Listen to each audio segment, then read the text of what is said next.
retirement benefits are changing. Here's what you need to know.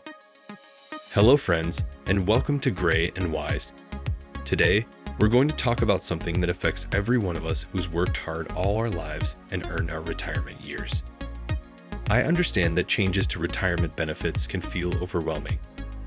When we hear news about adjustments to Social Security, Medicare, CPP, OAS, or UK state pensions, it can trigger worry and uncertainty. Will I have enough? Are my benefits secure? How will I manage if things change? These are natural concerns, and you're not alone in having them. I'm here today not to talk at you, but to talk with you, as someone who understands these worries and wants to help you navigate these changes with confidence. Over the next minutes, we'll explore the latest updates to retirement benefits across the United States, Canada, and the United Kingdom. We'll break down what's changing, what it means for your monthly income, and most importantly, what steps you can take to protect your financial security. Kindly let me know in the comments what city and country you're watching from. This isn't about complex financial jargon or overwhelming you with numbers. This is about understanding the practical impact on your day-to-day life and finding peace of mind. So let's begin this journey together, looking at the changes coming in 2025 and beyond. Let's start with the United States and the Social Security benefits that millions of Americans depend on. In January 2025, Social Security beneficiaries received a 2.5% cost of living adjustment, or COLA. This adjustment helps beneficiaries maintain their purchasing power as inflation rises each year. I know that might not feel like much when you're at the grocery store seeing prices climb, but it's designed to help your benefits keep pace with the increasing cost of living. For most retired workers, this has meant an average monthly benefit increase of around $49, raising the typical monthly payment from $1,927 in 2024 to approximately $1,976 in 2025. Now, I understand that $49 doesn't stretch as far as it used to. Many of you have told me that it barely covers the increase in your utility bills or prescription costs, and you're right to feel that way. I hear your frustration when you tell me that these increases never seem to match the real rise in your expenses. The truth is, many seniors are finding themselves caught between modest benefit increases and the reality of rapidly rising costs for essentials like housing, food, and healthcare. A significant change that many of you may benefit from is the Social Security Fairness Act, which was passed in 2025, which repealed the Windfall Elimination Provision, WEP, and the Government Pension Offset, GPO. These provisions previously reduced benefits for certain public sector employees, but with their repeal, affected retirees will see their full benefits restored. This is particularly important for those of you who worked in public service as teachers, firefighters, police officers, or other government roles, and also paid into Social Security through other jobs. For years, you were penalized for your public service through reduced benefits, but that unfair reduction has finally been addressed. Now, let's talk about some practical numbers that affect those of you who are still working while collecting Social Security. The earnings limit for workers who are younger than full retirement age has increased to $23,400 in 2025. If you're in this category, Social Security deducts $1 from your benefits for each $2 you earn over that limit. If you're reaching full retirement age in 2025, your limit is higher at $62,160, with $1 deducted for every $3 earned over that threshold until the month you reach full retirement age. After you reach full retirement age, there's no limit on your earnings. You can work as much as you want without affecting your benefits.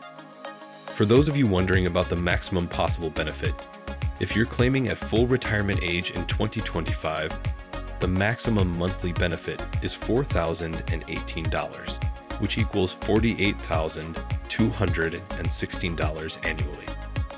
That's quite a bit higher than what most people receive, and it requires having earned at or above the maximum taxable earnings amount for 35 years. Speaking of which, the maximum taxable earnings amount has increased to $176,100 in 2025, up from $168,000 in 2024. This means higher income workers will pay Social Security taxes on a larger portion of their income, which helps fund the program for current and future retirees. Now let's talk about Medicare, which is just as important as Social Security for many of you. The standard Medicare Part B premium has risen to $185 per month in 2025, up from $174.70 in 2024. I know this increase is difficult for many of you on fixed incomes. When you combine higher premiums with other rising healthcare costs, it can feel like your COLA increase disappears before it even reaches your pocket. This is why it's more important than ever to review your Medicare coverage and make sure you're in the most cost-effective plan for your needs. The Medicare open enrollment period each fall is your opportunity to compare plans and potentially save hundreds of dollars annually. If you're struggling with Medicare costs, there are assistance programs that can help. The Medicare Savings Programs and Extra Help Program can reduce or eliminate premiums and other out-of-pocket costs for qualifying individuals. Starting January 2024, the Inflation Reduction Act expanded the Extra Help Program with new income and resource limits to help more people with Medicare qualify for prescription drug savings. Don't hesitate to apply for these programs. They exist to help you maintain your dignity and quality of life in retirement.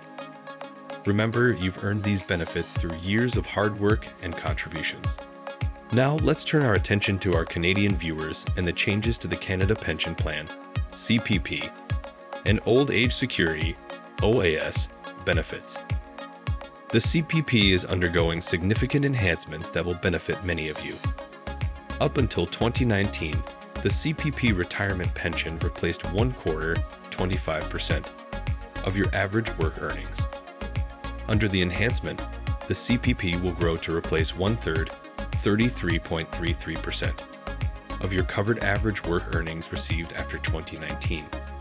This is good news for those of you who are still working and contributing to the CPP. For 2025, the year's maximum pensionable earnings, YMPE, has risen to $71,300, up from $66,600 in 2024. Additionally, a new threshold called the year's additional maximum pensionable earnings, YAMPE, has been introduced, covering earnings up to $81,200. What does this mean in practical terms?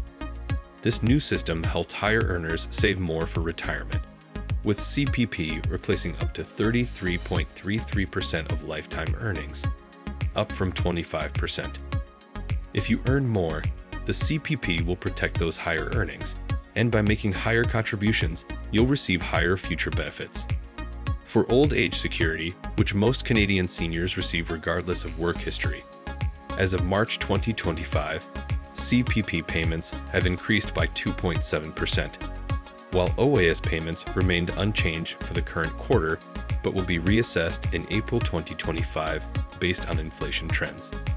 The 2025 maximum monthly amount paid by OAS is $727.67 for people between the ages of 65 and 74, which comes out to $8,732.04 a year. If you are age 75 or over, the maximum payment is higher at $800.44 in 2025. This higher amount for those 75 and older is part of a policy to provide extra support for older seniors. Now, I want to address something that causes a lot of concern for Canadian seniors with higher incomes: the OAS clawback, officially known as the recovery tax. In 2025, the OAS clawback applies to individuals aged 65 to 74 with net world income between $93,454 and $151,668, and for those aged 75 and over, between $93,454 and $157,454. $490. If your income exceeds these thresholds, your OAS benefits will be reduced gradually and eventually eliminated completely at the upper end of the range. This is why tax planning is crucial for those of you approaching these income levels. Strategic decisions about when to draw from RRSPs, when to claim CPP, and how to structure your retirement income can make a significant difference in how much OAS you'll receive. For lower income seniors in Canada, the Guaranteed Income Supplement, GIS, provides additional monthly payments on top of OAS. GIS benefits have grown 2% over the past year, from January 2024 to January 2025, helping seniors keep pace with rising costs. For the first quarter of 2025, the annual income limit for a single person to qualify for GIS is $22,056. The GIS is a lifeline for many seniors, and unlike OAS, it's not taxable income. If you think you might qualify for GIS but aren't receiving it, I strongly encourage you to apply. Even if you're just below the threshold, it's worth applying as partial benefits may be available. I've spoken with many Canadian seniors who were struggling to make ends meet before they realized they qualified for GIS.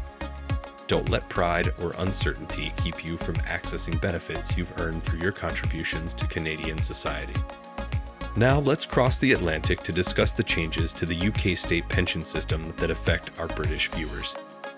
The UK state pension is protected by what's known as the triple lock, which ensures that pensions increase each year by the highest of three measures: inflation, average wage growth, or 2.5%.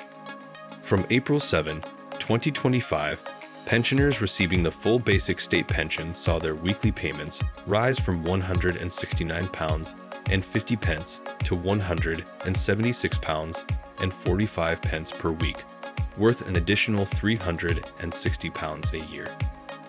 In addition, the full rate of the new state pension increased from £221.20 to £230.25 per week, an increase of £470 a year. This is a significant boost that outpaces the current inflation rate, helping to preserve your purchasing power in an era of rising costs. The basic and new state pensions were uprated by 4.1% from April 2025, in line with the annual increase in the average weekly earnings, OAD, index for May-July 2024. This 4.1% increase was driven by the earnings component of the triple lock, as wage growth was higher than both inflation and the 2.5% minimum guarantee. For those of you receiving public service pensions in the UK, public service pensions, which have been in payment for a year, will be increased by 1.7% from April 7, 2025, in line with the September to September increase in the Consumer Price Index, CPI. Any pension that has been in payment for less than a year will be increased by a proportionate amount depending on the number of months it has been in payment. This 1.7% increase is lower than the state pension increase because it's tied strictly to inflation rather than the triple lock. This difference illustrates why it's important to understand exactly which pension schemes you're part of and how their increases are calculated. An exciting development for UK pensioners is coming later this year. 2025 will see the first pension schemes connecting to the pensions dashboard ecosystem.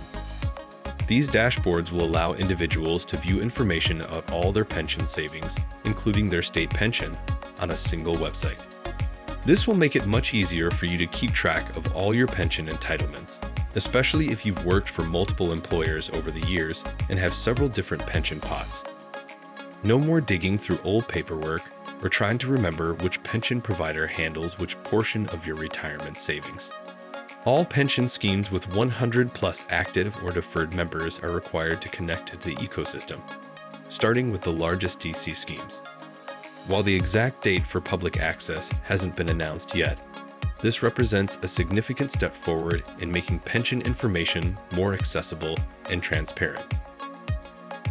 Another change on the horizon comes from the Pension Schemes Bill that will be laid before Parliament in 2025. This bill will provide for a system for the automatic consolidation of small deferred DC pots, a requirement for DC occupational pension schemes to offer retirement income solutions, and the establishment of commercial DB superfunds. These changes aim to make the pension system more efficient and to improve outcomes for retirees by ensuring that small pension pots aren't forgotten or eroded by fees, and that pension schemes provide better options for turning your savings into retirement income. Now that we've covered the key changes in each country, let's talk about what these changes mean for you personally and what steps you can take to protect your financial security.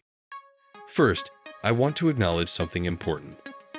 These benefit changes affect each of us differently depending on our unique circumstances. The impact on a single person living in an urban area with high housing costs will be different from a married couple in a paid-off home in a rural community. That's why it's essential to take a personalized approach to understanding how these changes affect your budget and your financial security.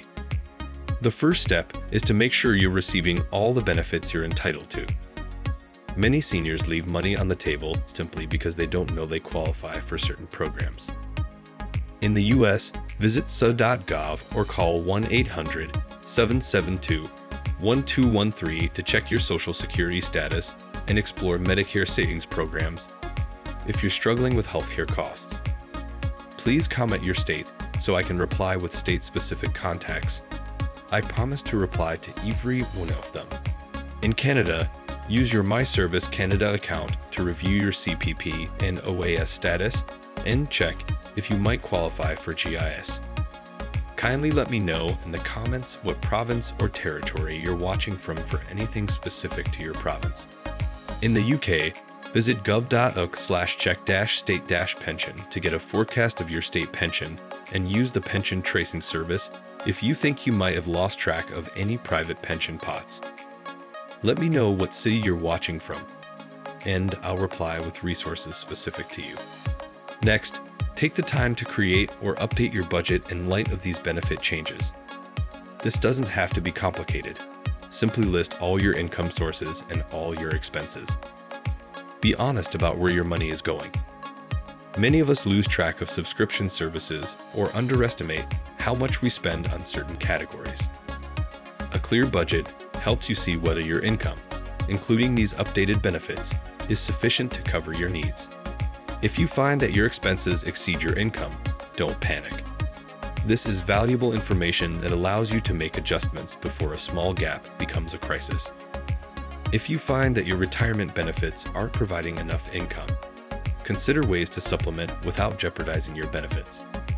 In the US, remember those earning limits we discussed for Social Security. As long as you stay below those thresholds or have reached full retirement age, you can work without reducing your benefits. In Canada, the earnings exemption for GIS allows you to earn some employment income without affecting your GIS benefits. In the UK, your state pension isn't affected by any earnings from work, so you're free to supplement your income through employment if you're able and willing. Beyond traditional employment, consider leveraging skills or assets you already have. Could you rent out a spare room? Offer tutoring in a subject you know well? Sell handmade crafts online? Many seniors find fulfilling ways to earn extra income that also provide social connection and purpose. Healthcare costs are often the biggest concern for seniors, so let's address some ways to manage them more effectively. In the US, review your Medicare coverage annually during open enrollment to make sure you're in the most cost-effective plan for your needs. Consider a Medicare Advantage plan if it offers benefits that align with your healthcare usage, or a Medigap policy if you prefer traditional Medicare but want help with out-of-pocket costs. In Canada, even with provincial healthcare coverage, prescription costs can be significant. Look into provincial drug benefit programs for seniors and always ask your doctor or pharmacist if there are generic alternatives to brand name medications. In the UK, make sure you're taking advantage of free NHS prescriptions for those over 60, free eye tests, and other age-related healthcare benefits. Finally, don't hesitate to seek professional advice when making significant financial decisions in retirement. A financial advisor who specializes in retirement planning can help you optimize your income, minimize taxes, and ensure your money lasts as long as you need it to. Many community organizations offer free or low-cost financial counseling for seniors. Your local senior center, area agency on aging in the U.S., Service Canada Centre in Canada, or Citizens Advice Bureau in the UK can point you toward trusted resources. Remember, asking for help is not a sign of weakness. It's a sign of wisdom. The retirement benefit systems in all 3 countries are complex, and even financial professionals spend years mastering all the details. You don't have to navigate these changes alone. As we wrap up our discussion today, I want to leave you with a message of empowerment. Yes, retirement benefits are changing. Yes, the cost of living continues to rise. And yes, navigating these changes can feel overwhelming at times. But you have survived and thrived through decades of changes and challenges. You have wisdom and resilience that can only come from lived experience. And now you have updated information about the benefits you've earned through your years of contribution. Take time to review your personal situation in light of what we've discussed today. Reach out for help if you need it. And remember that your financial security in retirement isn't just about the dollars and cents. It's about creating a life of dignity, purpose, and connection. Thank you for joining me today. If you find this information helpful, please like this video, subscribe to the channel, and share it with others who might benefit. In the comments below, let me know which topics you'd like me to cover in future videos. Until next time, take care of yourselves. You've earned it.